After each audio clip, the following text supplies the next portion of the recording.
This is my new bumper that I took off from this Range Rover L405. However, this Range Rover has a broken V8 Supercharged engine. After buying a broken vandalized Range Rover L405 from the auction, I discovered that it had an engine knocking. I then went on a mission to teach myself how to fix an engine, and I have successfully managed to repair this 3-liter TDV6 by doing a full engine rebuild without any previous experience whatsoever.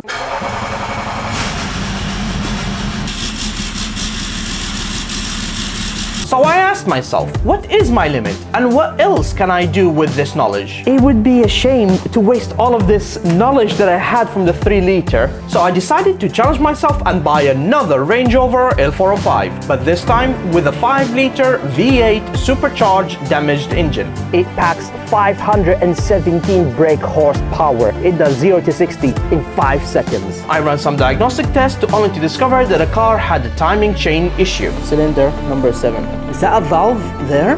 Engine out, 100% engine out. And my goal on this video is to remove the engine from the car and put it on the engine crane, but to do so we have to disconnect a lot of parts. So let's quickly change our clothes because it's about to get very dirty. First I'm going to start with the transmission, but it's a long story, so let me show you what needs to be done.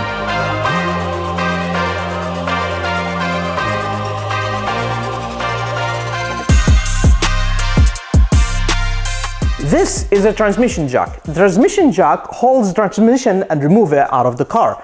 But to remove the transmission out of the car, we have to disconnect it from the engine. Before we do so, we have to disconnect the torque converter from the flywheel. 4 bolts. Let me show you how it's done.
It took us 2 days to remove 1 nut from the exhaust. It was over here. In the video, it doesn't show how intensive it was, but actually I used heat multiple times and I hammered it and I finally managed to get it out. It was extremely difficult. Obviously the exhaust is out. We disconnect all of these cables and the rubbers and so on, just like you've seen in the footage. That also allowed me to remove the front drive shaft and allowed me to disconnect the rear drive shaft from here. It is extremely difficult to film and record every single nut and bolt that I take out because it's in a very tight position. You know, we did our best in filming. I hope you're enjoying the video. What we need to do next is disconnect those 2 hoses here, those 2 pipes. Those 2 pipes are connected to the front, to the coolant. Their job is to cool the oil in the transmission. I don't think a lot of oil will come out, but I think maybe some oil will come out. Let's see.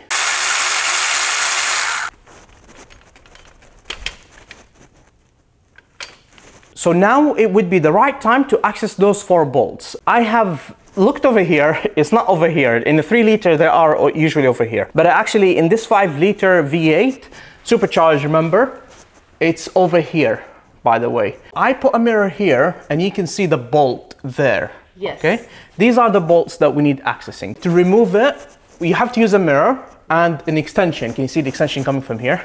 Oh yeah, it's still there. Yeah, extension coming from here. So now that I took one out, I learned how to do it. Let's do the 3 others. To access the other 3, we have to turn the crankshaft. So this is why it was important for the crankshaft to be able to be turned. In the first video, if you remember, I was telling you that we need to turn the crankshaft. That's why we need to turn it. If we couldn't turn the crankshaft at this position and we could not take the screws out, and I'm still hoping that we can take all the screws out. If we cannot, we have to take the engine and transmission all in one unit, or keep the torque converter with the engine and remove transmission, which is extremely difficult to do, and we're gonna lose a lot of fluid. Really, I hope we can take those 3 screws out. It's very important. Big problem. At the moment, I can only remove 2 bolts. I cannot remove all 4 of them. The engine turns halfway and then the other half, so it doesn't do a full turn. What are our options here? We could carry on to remove the transmission and keep the torque converter up. We're going to lose a lot of oil, and it's going to be a messy job. But let's say we clean up the oil.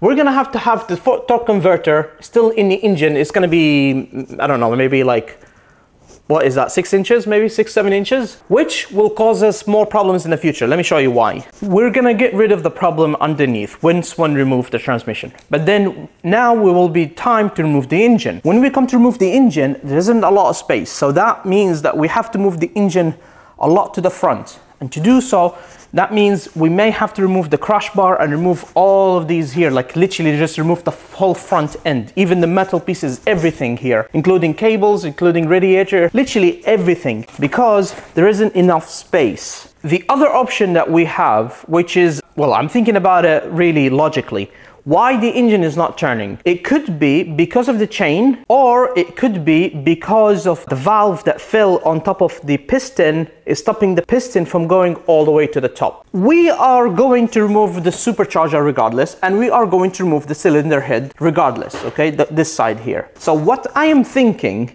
why don't I remove stuff from here, remove the cylinder head, that will unjam or will free up the piston to go all the way to the top. That means I can turn the crankshaft. And maybe if I can do that, then I can remove the torque converter with the transmission, and then I can take the engine out easily. I'm only doing the stuff that I was supposed to do at the beginning. I'm not doing anything additional. It's just I'm doing them in the wrong order, not how I was supposed to do it.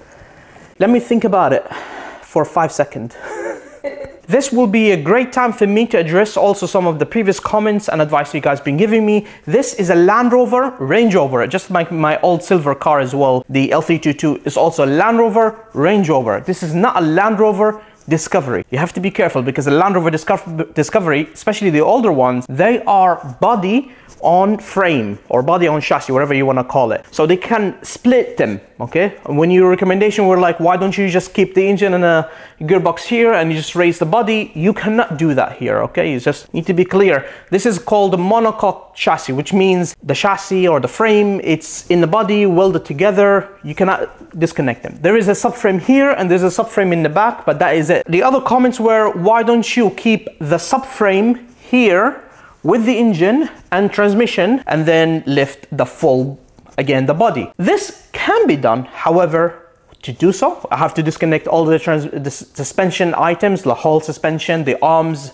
and so on. There's a lot of components underneath, the brakes and fluids. There's a lot of things that it needs to be done to disconnect that and then remove the actual subframe. This is more work.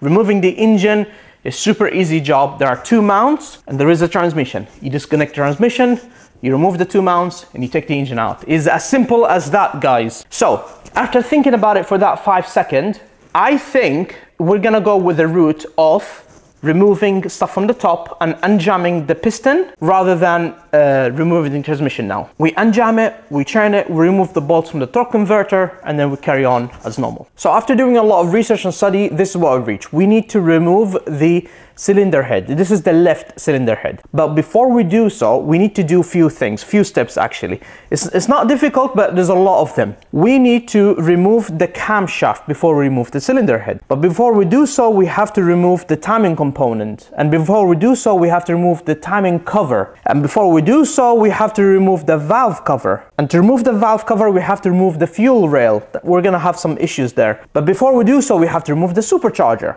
And to remove the supercharger, of course, we have to remove the manifold absolute pressure. We have to remove the throttle body. We have to remove the charge air cooler, which is this aluminum bit here. And before we do so, the first thing we have to do is remove the belt. And before we do so, even we have to make sure that the battery is disconnected, which it is. And we have to remove the relay of the fuel pump, because this is a petrol car, Alex. This is not a diesel car. Yes. Petrol will ignite super quick just from the fume.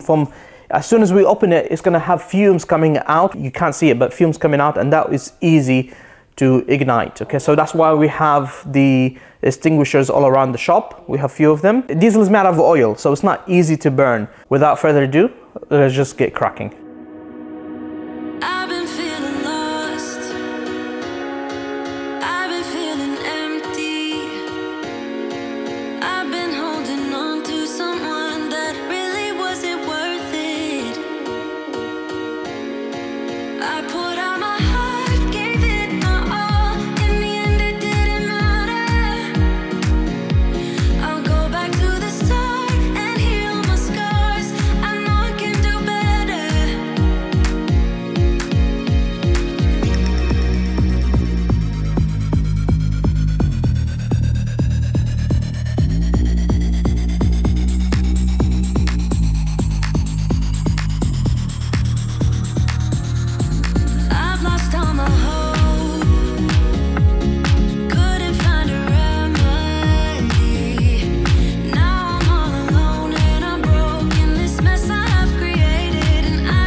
Two days trying to remove the exhaust, one day trying to remove the torque converter, and another 2 days trying to remove fuel injectors. I have failed removing the engine out. If I need to release a video, it's gonna have to be released the way it is, with failure. I thank you very much for watching this video. If you have enjoyed it, make sure you hit the like button, subscribe for future videos. I'm gonna carry on removing this fuel injector. Maybe it'll be done by next week. Bye-bye.